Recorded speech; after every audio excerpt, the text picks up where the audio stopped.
and good morning. This is Grillenheimer. I don't have a lot of time. I got a lot to go through. I've tried this once and I ran out of time, and I went in and deleted some more stuff so I can do this again. Anyway, Stridor. This is a combiner I created back in 1987. Season 3 was either in full swing or over. I had collected a lot of the combiners. I completed Bruticus, Superion, just about all of them, really. Minosaur. I loved the Technobots. I loved Abominus. I was just infatuated. I was cutting grass. I was using all my grass cutting money, and I was going out and buying these guys.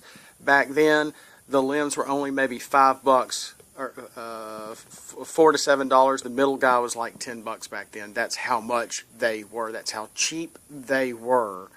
And now these guys today are like $20, and then the middle guy can be $22, $30. You know, it's just absolutely ridiculous. Though I will admit the figures are much more articulate, much more detailed, and a little bigger. These I came up with as a teenager, and I was just infatuated. And I've been looking for this notebook. I finally found it, and you're going to see why in a minute. And I called them the Spedabots. You're going to see Spedabots, but I like Spedabots better. I like having the extra syllable in there. This is Stridor. In Stridor, and then here's Stardom. He's the middle guy, and that's his ship mode. They're all spaceships. I don't want to bore you with too much of all their little history and stuff. Oh, and this is Stridoff in Stidor, or Ramstador, really.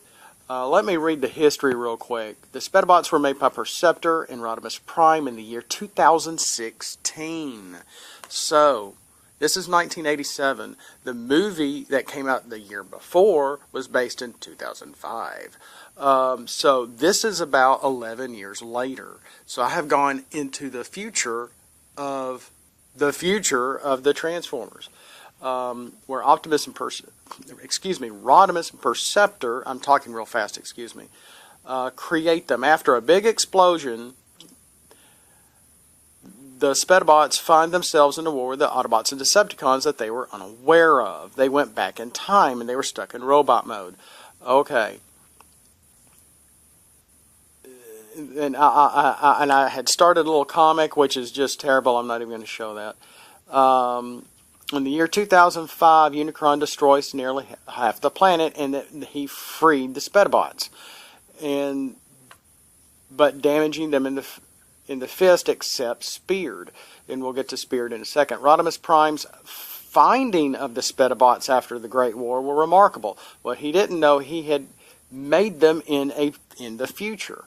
But I badly wrote this as a kid. Oh, yes, it's all in cursive. They all suffer memory loss of their makers, Perceptor and Rodimus Prime. Is that I think where I was going with this, I do remember making this to some extent, because it was my creation, and I created these characters. I believe what it was is that there was a possible future in which Unicron did not come and destroy Cybertron. In that possible future, eventually Hot Rod still would have become Rodimus Prime, because the Matrix, no matter what was happening with Unicron, Optimus still would have passed the Matrix to Rodimus eventually, or made its way to Hot Rod to become Rodimus. In that future, he and Perceptor make the Spedabots.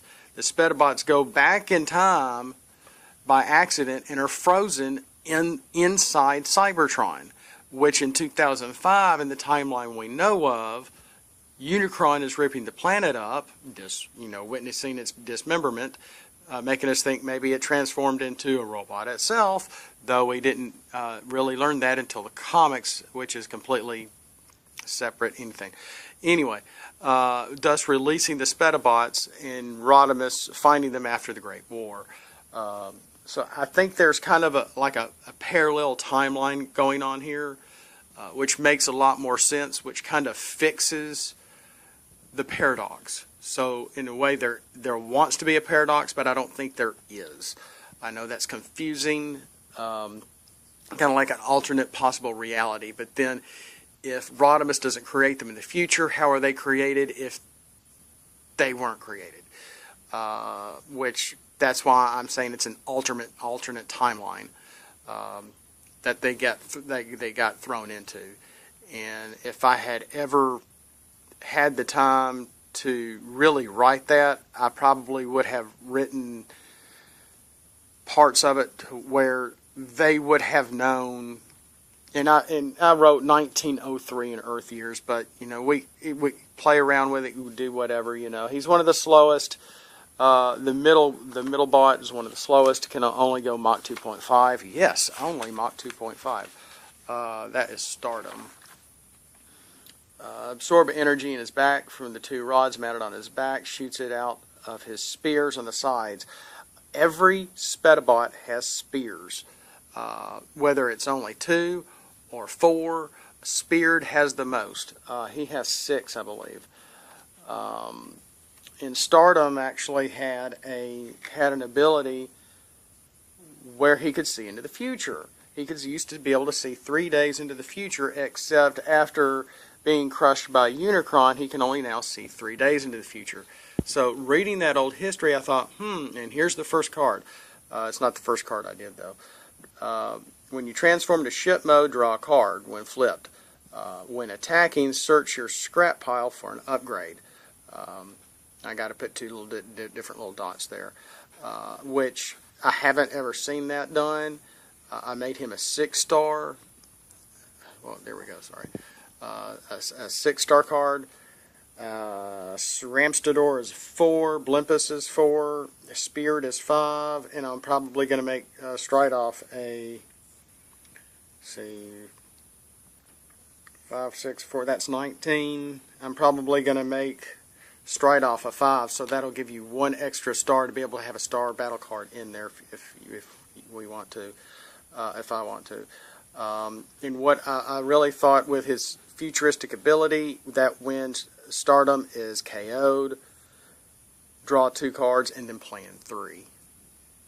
So not only are you planning your defense, I mean you're really planning your defense for your future character that's going to be in defense when no. If he's knocked out, your opponent is in play. So you're actually planning your next draw card and then your next 2 battle cards too. There you go. So yeah, that is really looking into the future. And then Stridoff, he was a right arm. I'm not going to get into all this stuff. Ramstador, he had a nickname of Stridoff. Took it as an insult, though Stridor sounds too much like Stridor, the combiner, so whatever. Speared was one of my favorites. Like I said, he has 1, 2, he's got 6 spears, gold spears on him. He's supposed to be kind of a gold color with orange highlights. Meanest and toughest of the Spedabots. I kind of was thinking of Wolverine, apparently, because I was a big Wolverine fan. He was always looked up to, could go Mach 8. He was the fastest of all Transformers. He couldn't run well. He had his sight had been damaged by Unicron. If he goes too fast, it can get him in a bad wreck.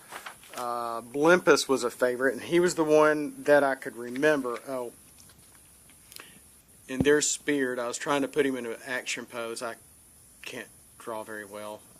You can see my art style hasn't changed much, and that's a bolt coming out of his little hole in his wrist there as well.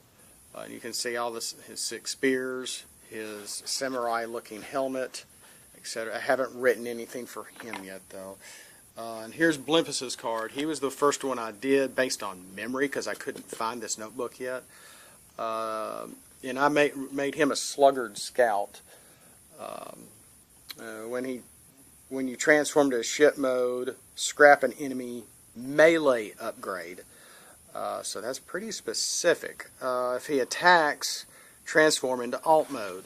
So if you have a successful attack, you transform. If you're able to, then you can scrap a melee upgrade. You know, 4-star card, you know, tiny down here with a 4, 3, 2, 2, I mean 7, that's a 7 health, sorry. So they're all pretty low and pretty basic. He's got a kind of a funny, clumsy kind of friend to anybody, friend to Autobot or Decepticon, you know, because in Season 3 had probably come and gone by this point.